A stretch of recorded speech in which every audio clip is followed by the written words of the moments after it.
Vocal for Local is a new pledge that's been given by a Prime Minister for the country. It's basically done to set India on the path of self reliance, which is technically the Atmanirbhar narrative. Uh, and why not? As we speak today, India is already seeing roughly 78,000 coronavirus patients. The world is already at 4.2 million patients.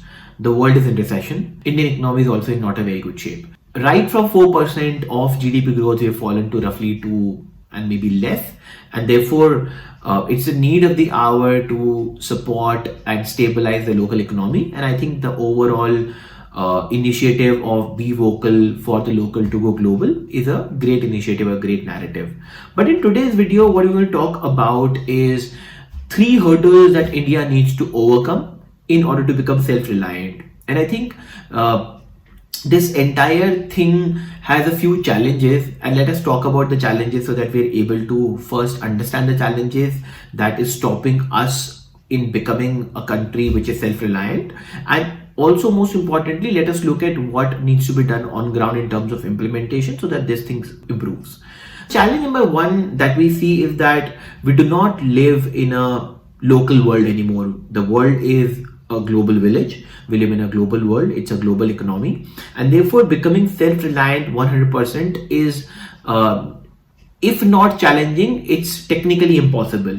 Right from the products that we eat, to the medicines we eat, to the devices we use, to the programs we watch on our TVs, electronic gadgets, shoes we wear, clothes we wear, even the cuisines we eat. I think we live in an amalgamation of a mixed culture and a mixed world, and 100% reliance look like a unachievable thing because the kind of imports and exports and the international partnerships and relations companies and countries hold with each other. I think it looks difficult to be 100% self-reliant, number one. Number two, when people buy something, when people buy a product, they're not just buying a product.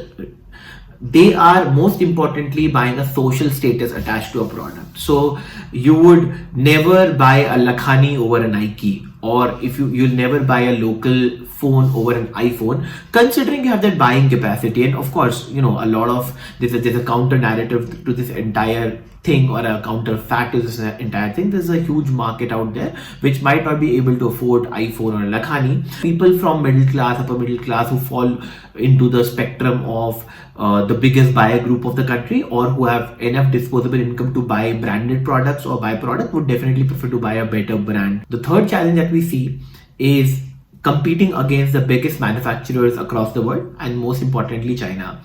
So there's a very famous quote which says, a wise man gets more from his enemies than a fool from his friends. And why is it important to understand this thing is because it is not just the China, but there are other, and I will be talking about that. There are other better countries which are a manufacturing and innovation hub. And if we have to come into top 10 of the manufacturing hub of the world, we have to definitely look at what those people have done better than us, so that they're able to become a global leader, or have been able to dominate the global market. And of course, this entire supporting the local initiative will definitely give or strengthen this narrative of boycotting the Chinese products, which a lot of people have been trying, and which again became the talk of the town when the COVID-19 pandemic started. But it is not that easy to boycott China. If you look at the Indian market right now, we don't even make a single phone, or we don't even sell a single phone which does not have a Chinese component or is not built in China. So let us analyze why China is the global leader, or why China is called the world's factory. And on base of that, I will be then giving you three solutions, or three steps that I think are hurdles and needs to be overcome. So let us look at a couple of facts here. So China is the second largest economy across the world, with a 13.5 trillion GDP, and that's a 2018 figure. It would be much higher than that. They have been on a path of consistent 6% growth year on year from 1978. They are a number 2 manufacturer of high-tech manufacturing since 2012, and they're also a world's leading manufacturer when it comes to fertilizer, cement, steel manufacturing, specifically tech manufacturing, energy, automobile, and multiple other areas, right? Also, China as a market is the second largest retailer market, and it's also the largest market of telecom. And all of these facts can be, you can look at these facts going onto Wikipedia and just simply googling them. So why China is the global leader? So there are a couple of pointers which we need to understand and which I have narrowed down. So number one point that why China is a global leader is they have highly skilled labor with low cost. I think there's a sweet spot they have been able to crack. So it is not just they have cheap labor. India also has a cheap labor. If you look at comparatively, if you look at the labor cost in India, it's not that great. But they have highly skilled labor which comes at a cheaper price, and then of course it's very, very high productivity. So high productivity, that is high value output, along with a high skilled labor which comes at an affordable cost. I think that's a sweet spot they've been able to crack. Second is they have a very strong in general business ecosystem, right, which is hugely lacking in India. Third is the compliance, the regulatory systems built there are really strengthened up. Low taxes and duties, and most importantly, the kind of currency practices, the competitive currency practices they've created, along with international partnerships, government structures, and things like that, enables them to kind of stay ahead of the curve and stay ahead in the game. And that's the most important reason why China is called the world's factory. Now, if we combine all of this information together, here are three things that I propose and suggest we should be able to do so that we actually set ourselves on a path of self-reliance, and let us call this as Atmanirbhar model. Right. So the number one thing we need to focus upon and start building upon is manufacturing capability and culture, and most importantly, relevant infrastructure. So there are 3 pointers around this one ecosystem, which let me call it manufacturing ecosystem.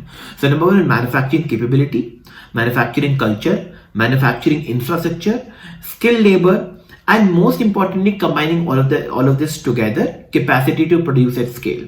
I think if we're able to fix this entire manufacturing ecosystem and culture, we definitely can shift ourselves from more of an agriculture and a service-based economy to a manufacturing economy, which will definitely give huge boost to the overall economy of the country. As we speak today, and as a report of 2018 by Hindu Business Line, the countries like South Korea, Germany, Switzerland, China, Czech Republic, US, Sweden, Austria, and Ireland are roughly in top 10, and we do not hold any position there. So I think it's not just the China we're competing with, but we are also competing with countries like South Korea, Germany, Switzerland, China, and like those. So I think there's a long way to go before we start counting ourselves as one of the top leaders in manufacturing.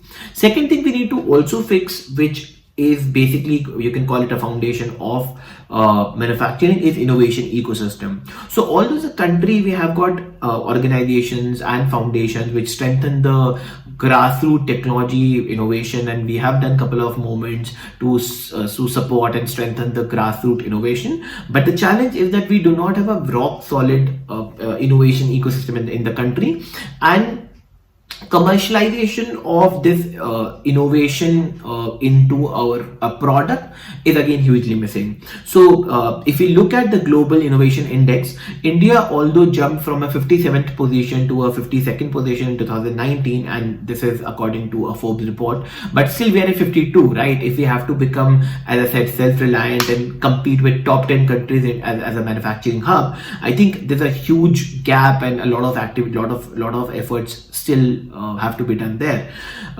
Just as a matter of fact, we as a country spend less than 1%, roughly 0.8 to 0.9% on our R&D, wherein other countries, when it comes to UK or China, are roughly spending more than 2 to 3% on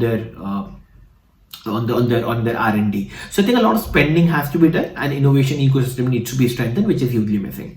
Third, most importantly, and which is everybody's pain, is we need a lot better regulatory support and better government private partnerships. So despite the fact India jumped 14 positions in ease of doing business index by a World Bank report in 2019, so we currently stand at 63 out of and we moved from 79 position onto 63rd position in out of 190 countries. But again, as I said, 63rd is no match for a country like a US or a China or another country like a South Korea or a Germany, right?